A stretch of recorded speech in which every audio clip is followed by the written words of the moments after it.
ఇక కొన్ని ముఖ్యమైన అంశాలు, కొన్ని ముఖ్యమైన ఆసక్తికరమైన వీడియోలు చూసిన తర్వాత చర్చలోకి వెళదాం. మహమ్మారి కాదు, మామూలు వైరస్సే, అతిగా భయాందోళన అవసరం లేదంటున్న నిపుణులు. ఈ తాజాగా వచ్చిన కొత్త వైరస్ అదేదో కరోనా లాగా సంక్షోభం సృష్టిస్తుంది అనుకుని భయపడుతున్నారు, కానీ అలాంటి భయం ఏమి లేదని చెప్పి నిపుణులు చెబుతున్నారు. ఇది మామూలు వైరస్సేనని కూడా స్పష్టం చేస్తున్నారు. మావోయిస్టుల ఘాతుకం, ఛత్తీస్గఢ్లో పేలిన 70 కిలోల మందు పాత్ర, 8 మంది జవాన్లు, ఒక డ్రైవర్ మృత్యువాత. ఛత్తీస్గఢ్కు సంబంధించిన ఒక జర్నలిస్ట్ ముఖేష్ చంద్రను హత్య జరిగింది. హత్యలో పోస్ట్ మార్టం నివేదికలో అనేక విస్తుగొలిపే అంశాలు బయటకు వచ్చాయి. చిత్రవధ చేసి చంపారని చెప్పి హైదరాబాద్లో ప్రధాన నిందితుడిని అరెస్ట్ చేశారు. ఇక భార్యకే పెన్షన్, భర్తకు టెన్షన్, స్పౌజ్ కేటగిరీ పెన్షన్లపై కూటమి సర్కార్ నిర్ణయం. అంటే ఇంట్లో ఒకరికే ఇస్తామని చెప్పి అంతకుముందు ఇద్దరికి ఇస్తున్నారు, ఇప్పుడు దాన్ని ఒకరికే సరిపెట్టే విధంగా ఈ ప్రభుత్వం నిర్ణయం తీసుకున్నట్లుగా ఉంది. పింఛన్ లబ్ధిదారుడు చనిపోతే భార్యకు మాత్రమే ప్రయోజనం వర్తింపంటూ కూడా నిర్ణయం తీసుకున్నారు. నిలిచిపోయిన ఆరోగ్యశ్రీ సేవలు, ఉద్యోగుల ఆరోగ్య పథకానికి అదే దారి అంటూ మరో వార్తనిచ్చారు. ఇలాంటి వార్తలు కేవలం సాక్షిలో మాత్రమే వస్తాయి, ఎందుకంటే అక్కడంతా వాళ్ళు బిల్డప్ బాబాయిలు గతంలో రాసిన పచ్చి అబద్ధాలు ఇప్పటికి కూడా కంటిన్యూ చేస్తున్నారు. కాబట్టి ఇలాంటి వార్తలు ఏమి ఎక్కడ పెదవి రాయట్లేదు. మొత్తం వాస్తవాలు తెలుసుకోవాలంటే ఇప్పుడు సాక్షి మాత్రమే ఆధారంగా కనపడతా ఉంది. సూపర్ 6 హామీలు ఎప్పుడు నెరవేరుస్తారు? సూపర్ 6 హామీలు ఎప్పుడు నెరవేరుస్తారు? మంత్రి లోకేష్ నిలదీసిన మహిళలు. 2029లోపు స్వర్ణాంధ్ర అయిపోయింది, ఇప్పుడు స్వర్ణ కుప్పం అంటున్నారు. మరి స్వర్ణాంధ్రలో కుప్పం భాగస్వామ్యం కాదో మరి గౌరవనీయులైన ముఖ్యమంత్రి గారు చెప్పాల్సి ఉంటుంది, చంద్రబాబు గారు. ఇక ఉప ముఖ్యమంత్రి గారి కథ. సీజ్ ద షిప్, సర్వం లాస్. పవన్ పొలిటికల్ డ్రామాలు అంతా నష్టమే. సీజ్ చేసిన బియ్యం విలువ 5.50 కోట్లయితే ఆ నౌకకు డెమరేజ్ ఛార్జీలు 7 కోట్లకు పైమాట. అలాగే దెబ్బతిన్న కాకినాడ పోర్టు ప్రతిష్ట. బియ్యం ఎగుమతుల్లో నవంబర్ 1 నుండి యాంకరేజ్ పోర్టుకు. ఇలా ఈ మొత్తం ఈ పవన్ కళ్యాణ్ చేసిన ఒక గందరగోళం అనండి, తెలివి తక్కువతనం అనండి, అధికార దర్పం అనండి, దాని ఫలితంగా కాకినాడ పోర్టు ప్రతిష్ట అయితే దెబ్బతిందన్నది ఈ వార్త సారాంశం. కోర్టుల కన్నా ఎక్కువ అనుకుంటున్నారా? ఇలాంటి తీరును సహించేది లేదు. కేసు తీవ్రత అర్థమవుతున్నట్లేదు. ఆరోపణలు నిజమని తేలితే తీవ్ర పర్యవసానాలు. పోలీసులపై నిప్పులు చెలరేగిన హైకోర్టు. రవీందర్ రెడ్డి నిర్బంధంపై కౌంటర్లు దాఖలు చేయాలని ఆదేశం. ఈ సోషల్ మీడియా వాళ్ళ మీద ఇష్టారీతిన కేసులు పెట్టడం, వాళ్ళకి సంబంధించి వాళ్ళు హైకోర్టుకు కోర్టుకు వెళ్తే కౌంటర్ లేకుండా కావాలని జాప్యం చేయటం.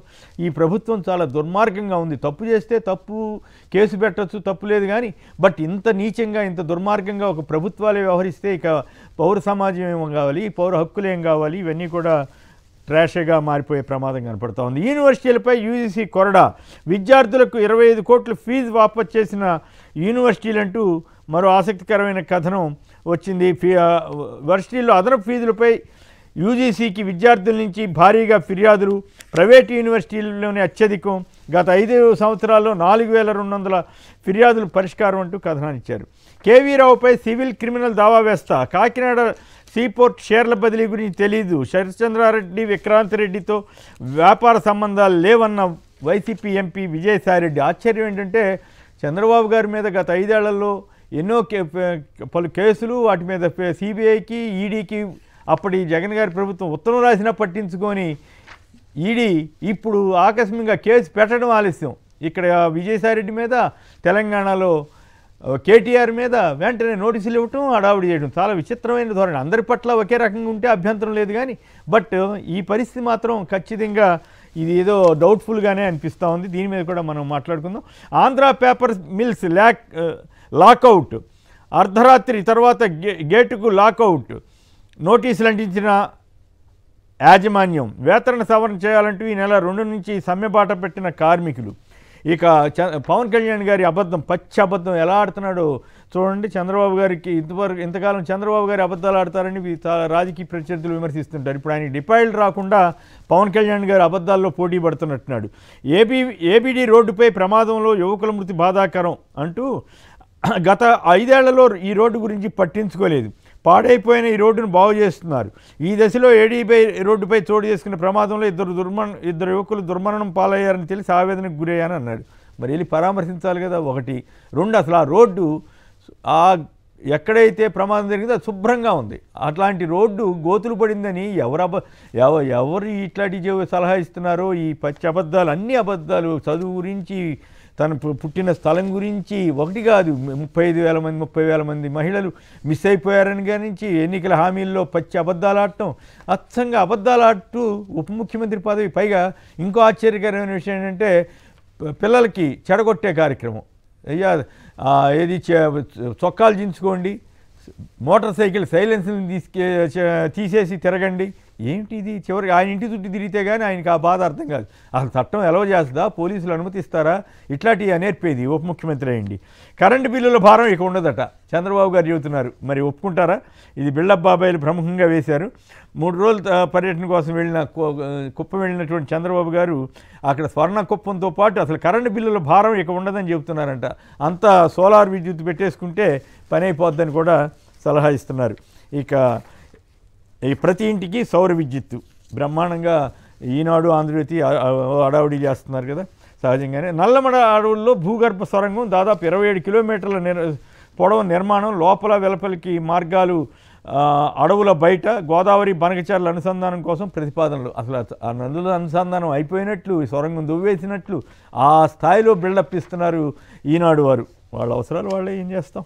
ఓఎన్జీసీకి టోకరా అంటూ ఈ ఏడుపు కొట్టు వార్తలు రాసే ఆంధ్రజ్యోతి ఈనాళ్ళు ఏదోటి చెత్తా చెదారం అంతా పోగు చేసి వార్తలు రాస్తూ ఉన్నారు. టీచర్ల పనితీరుకు పాయింట్లు ఇస్తారట. ఇప్పుడు పర్వాలేదేమో, మరి అప్పట్లో టీచర్లు సరిగా స్కూల్కి హాజరవు అంటే అది పెద్ద నేరమైనట్టుగా ప్రచారం చేసి ఈనాడు ఆంధ్రజ్యోతి ఇప్పుడు బదిలీల విషయంలో పాయింట్లు ఇస్తారంట. ఇప్పుడు ఆ పాయింట్లకి సాధించుకోవడానికి ఇప్పుడు వీళ్ళు టీచర్లు ప్రయత్నాలు చేయాలన్నమాట. ఇక పొన్నవోలు కుమారుడికి గ్రానైట్లు ఇచ్చారంట. అది కూడా పెద్ద వార్త. అంటే ఇవ్వకూడదనమాట, ఇస్తే నేరం అనమాట. ఆ రకంగా దాని మీద రాస్తున్నారు. ఇక తెలంగాణకు సంబంధించి అభివృద్ధి కోసం ఎవరితోనైనా కలుస్తాం, పోరాడతాం. ఆరాంఘర్ జూ పార్క్ ఫ్లైఓవర్ ప్రారంభోత్సవంలో సీఎం రేవంత్ రెడ్డి. వంతెనకు డాక్టర్ మన్మోహన్ సింగ్ ఫ్లైఓవర్గా నామకరణం చేశారు. పాత బస్తీ అభివృద్ధితో అసదుద్దీన్ ఓవైసీతో కలిసి పనిచేస్తామని కూడా ఆయన చెప్పారు. ఏసీబీ విచారణకు హాజరు కాకుండానే వెనక్కి, న్యాయవాదులతో కలిసి ఏసీబీ కార్యాలయానికి వచ్చిన కేటీఆర్ లోపలికి ఒక్కరే వెళ్ళాలంటూ అడ్డుకున్న పోలీసులు. ఇదేందో మరి ఏసీబీ వాళ్ళు ఎందుకు ఇట్లా కండిషన్స్ పెట్టాల్సిన అవసరం ఏముంది? అసలు ఆ కేసే దిక్కుమాల కేసులాగా ఉంది. దానికి కేటీఆర్ని పిలవటం, పిలిచిన తర్వాత లాయర్లు రానివ్వకపోవటం, ఏందో చిత్రంగా ఉంది. కొన్ని కేసులు ఏమి దొరక్కబెట్టినట్టుగా అనుకోవాలేమో. ఇది 1 కోటి ఎకరాలకు భరోసా, యాసంగి సీజన్కు విధి విధానాలు సిద్ధం చేస్తున్న తెలంగాణ వ్యవసాయ శాఖ. ఇవి ఇంట్రెస్టింగ్ వార్తా విశేషాలు.